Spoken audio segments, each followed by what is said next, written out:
লখিমপুৰ জিলা অন্তৰ্গত পথালি পাহাৰৰ গুঞ্জন একাডেমীৰ সফলতা অৰ্জন বিগত বৰ্ষৰ দৰে নিৰবিচ্ছিন্নভাৱে পথালি পাহাৰস্থিত গুঞ্জন সংগীত একাডেমীৰ সফলতাই অঞ্চলটোৰ লগতে শিল্পীৰ দলটোৱে অসমলৈ গৌৰৱ কঢ়িয়াই আনিবলৈ সক্ষম হৈছে। যোৱা ডিচেম্বৰ 30, 31 আৰু 1 জানুৱাৰী তাৰিখে উত্তৰ প্ৰদেশৰ বৃন্দাবন মথুৰাত অনুষ্ঠিত হোৱা কৃষ্ণ ৰং মহোৎসৱ 2023-24 বৰ্ষৰ প্ৰতিযোগিতাখনত বহুকেইখন ৰাজ্যৰ মাজত প্ৰতিযোগীসকলৰ বিভিন্ন শিতানৰ প্ৰতিযোগিতা অনুষ্ঠিত হয়। পথালি পাহাৰৰ ধৰণী বৰুৱাৰ নেতৃত্বত যোৱা দলটো প্ৰশিক্ষক হিচাপে আছিল নৃত্য বিশাৰদ কবিতা চেকনিধৰা আৰু সত্ৰীয়া নৃত্যৰ সাধক লক্ষ্যজিৎ শইকীয়া।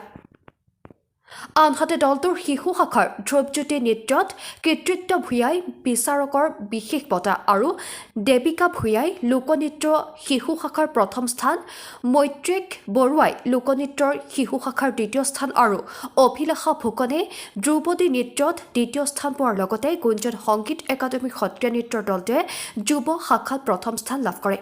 আনহাতে দীক্ষিত কলিতাই খোল বাদনৰ প্ৰথম স্থান আৰু নিকিতা শইকীয়াই লোকনৃত্যৰ যুৱ শাখাত দ্বিতীয় স্থান আৰু প্ৰহেলিকা শইকীয়াই লোকনৃত্যৰ তৃতীয় স্থান আৰু উদ্দীপনা শইকীয়াই অৰ্ধ ধ্ৰুপদী নৃত্যত প্ৰথম স্থান লাভ কৰিবলৈ সক্ষম হয়। লগতে দলটোৰ প্ৰশিক্ষকসকলক বিশেষভাৱে সন্মান জনোৱাৰ লগতে দলটোৰ দলপতি ধৰণী বৰুৱাক ব্ৰিজ ৰত্ন উপাধিৰে সন্মানিত কৰে। নিউজ টেক্স ৰিপৰ্ট ৰাজ্যৰ বাৰ্তা।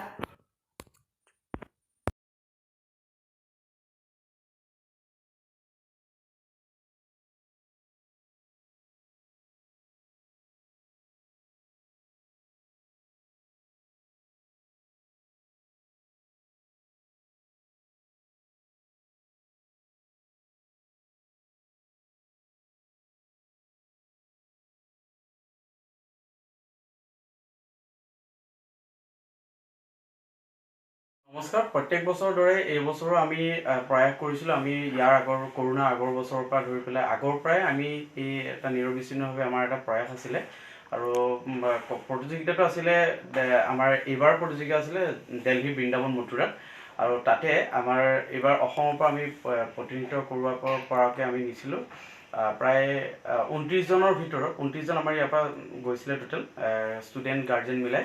তাৰে ভিতৰত আমাৰ প্ৰায় 10জনমান ষ্টুডেণ্ট গৈছিলে। 10জনমান ষ্টুডেণ্টৰ ভিতৰত সৰ্বমুঠ আমাৰ 9-10টামান প্ৰতিযোগিতা হৈছিলে। তাৰপৰা সেই 9-10টা প্ৰতিযোগিতাৰে আমাৰ প্ৰায় 8-9টামান ফাৰ্ষ্ট প্ৰাইজ আহিছে, ছেকেণ্ড প্ৰাইজ আহিছে প্ৰায় 4টামান ছেকেণ্ড প্ৰাইজ আহিছে। বাকীখিনি আমাৰ ধৰি লওক পাৰ্টিচিপেশ্যন চাৰ্টিফিকেট হিচাপে এৱাৰ্ড হিচাপে পাইছে। খুব ভাল ফলাফল এই বছৰ আমাৰ আৰু অহা বছৰ এই বছৰে আমি আকৌ জুলাই মাহত আমি গোৱাত আমাৰ প্ৰতিযোগিতা অনুষ্ঠিত হ'ব, আন্তঃৰাষ্ট্ৰীয় এইটো এটা প্ৰগ্ৰাম। তালৈকো আমি ইয়াৰ ব্যৱস্থা ৰাখিছোঁ। কি হয় ইয়াৰ পৰৱৰ্তী সময় দেখা যাব। লখিমপুৰ জিলাৰ ভিতৰৰ পৰা গৈছিলে নে? লখিমপুৰ জিলাৰ আৰু লগতে আমাৰ নগাঁৱৰ পৰা গৈছিলে এইবাৰ আৰু লখিমপুৰ জিলাৰ বিভিন্ন প্ৰান্তৰ পৰা গৈছিলে আৰু অকল লখিমপুৰ জিলা বুলিয়ে নহয়, অসমৰ বিভিন্ন প্ৰান্তৰ পৰা আমাৰ এনেধৰণে আমি প্ৰতিযোগী বাছি লওঁ। বাছি লৈ পেলাই আমি তাৰ সেই অনুষ্ঠানটোত আমি প্ৰতিযোগী হিচাপে লৈ যাওঁ।